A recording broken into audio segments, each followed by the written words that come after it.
প্রিয় শিক্ষার্থীবৃন্দ, আসসালামু আলাইকুম।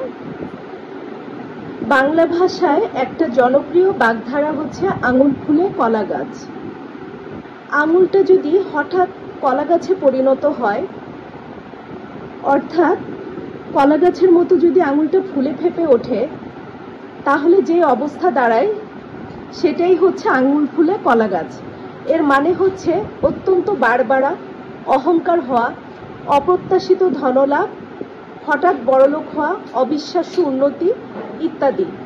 ইংলিশে যদি আমরা বলতে চাই তাহলে আমরা বলতে পারি to become rich all on a sudden, অথবা বিকামিং আনএক্সপেক্টেডলি ওয়েলদি, অথবা to become too much proud for suddenly becoming wealthy, অথবা to be very haughty due to gaining sudden wealth.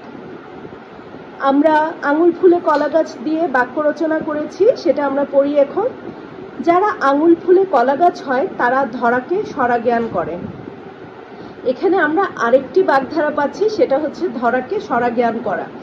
ধরা মানে হচ্ছে পৃথিবী, আর সরা মানে হচ্ছে পাতিলের ঢাকনা। মানুষ যখন পৃথিবীকে পাতিলের ঢাকনার মতো তুচ্ছ মনে করে, তখন বলা হয় ধরাকে সরা জ্ঞান করছে। তো যারা আঙুল ফুলে কলা গাছ হয় তারা আসলেই ধরাকে সরা জ্ঞান করে।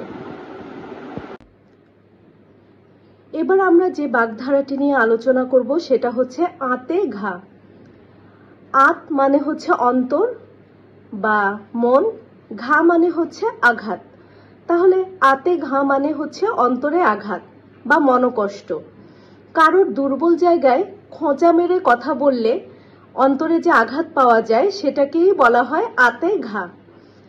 আমরা যদি ইংলিশে বলতে চাই তাহলে বলতে হয় to be hurt by a critical comment that directly addresses someone's flaws or shortcomings, অথবা প্রকাশ্য অপমান দ্বারা কষ্ট পাওয়া।